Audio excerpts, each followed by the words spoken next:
मित्रों, आपने देखा है या महसूस किया होगा कि आपके आसपास धर्म और कर्म पूजा पाठ करने वाले लोगों की जिंदगी खुशहाल नहीं होती जितनी दुष्ट और अधर्मी लोगों की होती है।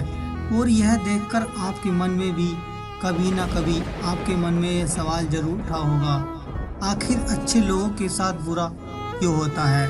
परंतु आज के अधिकतर जनमास इस रहस्य के बारे में नहीं जानते, जिसका सबसे बड़ा कारण है कि वे धर्म ग्रंथों को सही से पढ़ते नहीं या फिर उसमें लिखी बातों पर विश्वास नहीं करते। आज की इस वीडियो में हम आपको बताएंगे कि अच्छे लोगों के साथ ही हमेशा बुरा ही क्यों होता है, जिसका वर्णन भगवत पुराण में भगवान श्री कृष्ण ने विस्तार से किया है। तो चलिए बिना किसी देरी के आज की यह वीडियो शुरू करते हैं। धर्म ग्रंथों में भगवत गीता एक ऐसा धर्म ग्रंथ है जिससे मनुष्य के मन में उठने वाले हर प्रश्न का हल विस्तार से बताया गया है। भगवत गीता में वर्णित गीता के अनुसार अर्जुन के मन में जब भी कोई दुविधा उत्पन्न होती थी, वो समाधान के लिए भगवान श्री कृष्ण के पास पहुंच जाया करते थे। एक दिन की बात, अर्जुन भगवान श्री कृष्ण के पास आए और बोले, हे वासुदेव, एक दुविधा ने मुझे घेर रखा है और इसका समाधान आप ही बता सकते हैं। तब श्री कृष्ण ने अर्जुन से कहा, हे धनन्य, अपनी मन की दुविधा विस्तार से बताओ, तब मैं उसका हल बताऊंगा। तब अर्जुन बोले, हे नारायण, कृपा करें आप मुझे बताएं कि अच्छे लोगों के साथ ही हमेशा बुरा ही क्यों होता है, जबकि बुरे लोग हमेशा खुशहाल ही देखते हैं। अर्जुन के मुख से ऐसी बातें सुनकर श्री कृष्ण मुस्कुराते हुए बोले, हे पात्र, मनुष्य जैसा देखता है या फिर महसूस करता है, वास्तव में वैसा कुछ भी नहीं है, बल्कि अज्ञानता बस सच्चाई और समझ नहीं पाता। अर्जुन हैरान हो गए और बोले, हे नारायण, आप क्या कहना चाहते हैं, मेरी समझ में नहीं आया। तब श्री कृष्ण बोले, अब मैं तुम्हें एक कथा सुनाता हूँ, जिसे जानने के बाद तुम्हें समझ आ जाएगा कि हर एक प्राणी को ही उसके ही हिसाब से फल मिलता है, और वो जो बुरा कर्म करता है उसे बुरा फल मिलता है, और जो अच्छा कर्म करता है उसे अच्छा फल मिलता है, क्योंकि अच्छे कर्म और बुरे कर्म मनुष्य पर निर्भर करता है। प्रकृति प्रत्येक को अपनी राह चुनने का मौका देती है। अब फैसला करना कि वो किस राह पर चलना चाहता है, ये व्यक्ति विषय पर निर्भर करता है। फिर कथा सुनाते श्री कृष्ण बोले, बहुत समय पहले की बात है, एक नगर में दो पुरुष रहा करते थे। उनमें से एक पुरुष व्यापारी था, जिसके लिए अपने जीवन में धर्म और नीति की बहुत महत्ता थी। वो पूजा पाठ करता और भगवान की भक्ति पर बहुत विश्वास करता था। चाहे कुछ भी हो जाए, रोज मंदिर जाना नहीं भूलता, नहीं दान धर्म किसी और प्रकार की कमी रखता था। कुछ भी हो जाए, वह नित्य भगवान की पूजा अर्चना करता था। वहीं दूसरी ओर का दूसरा पुरुष पहले से ही विपरीत था। तो प्रतिदिन मंदिर तो जाया करता था, परंतु पूजा पाठ के उद्देश्य से नहीं, बल्कि मंदिर से बाहर चप्पल और धन चुराने के लिए। उसे दान धर्म न्याय नीति से कुछ लेना देना नहीं था, इतना ही कि वह मंदिर जाकर चोरी किया करता था। इसी तरह समय बीतता गया और एक दिन उस नगर में जोर की बारिश हो रही थी, जिसकी वजह से मंदिर में उस पंडित के अलावा कोई और नहीं था।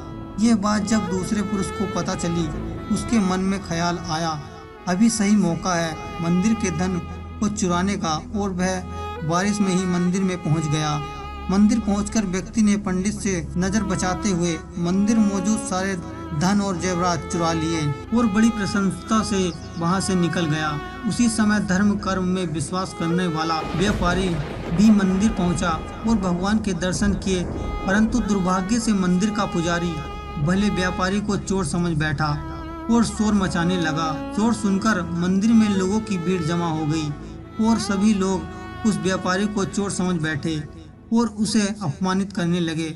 ये देख वो भला व्यक्ति हैरान रह गया और उसे समझ नहीं आ रहा था कि उसके साथ क्या हो रहा है। फिर वह किसी तरह उन लोगों से बचता हुआ मंदिर से निकल गया, बल्कि दुर्भाग्य ने उसका साथ वहां भी नहीं छोड़ा। मंदिर से बाहर निकलते ही वह गाड़ी से टकरा गया और घायल हो गया। फिर वह व्यापारी लंगड़ाता हुआ घर को जाने लगा। तभी उसकी मुलाकात उस व्यक्ति से हुई जिसने मंदिर का धन झूमता नाचता हुआ वह जोर जोर से बोलते जा रहा था कि आज तो मेरी किस्मत ही चमक गई, एक साथ ही इतना सारा धन मिल गया। जब व्यापारी ने एक दुष्ट आदमी की बातें सुनी उसे बहुत हैरानी हुई और क्रोधित हो उसने घर जाते ही भगवान की सारी फोटो निकाल फेंक दी और भगवान से नाराज होते हुए अपना जीवन व्यतीत करने लगा। कुछ समय पश्चात दोनों ही व्यक्ति की मृत्यु हो गई और दोनों ही यमराज की सभा में पहुंचे। उस व्यापारी ने अपने बगल में उस दुष्ट व्यक्ति को खड़ा देखा। क्रोधित होते हुए यमराज से पूछ ही लिया कि मैं तो हमेशा अच्छे कर्म ही करता था, पूजा पाठ धर्म कर्म में विश्वास रखता था, इसके बदले में जीवन भर मुझे अपमान और दंड मिला, इसलिए अधर्म करने वाले पापी को नोटों की भरी पोटली क्यों। इस पर यमराज ने उस व्यापारी को बताया कि पुत्र तुम गलत सोच रहे हो।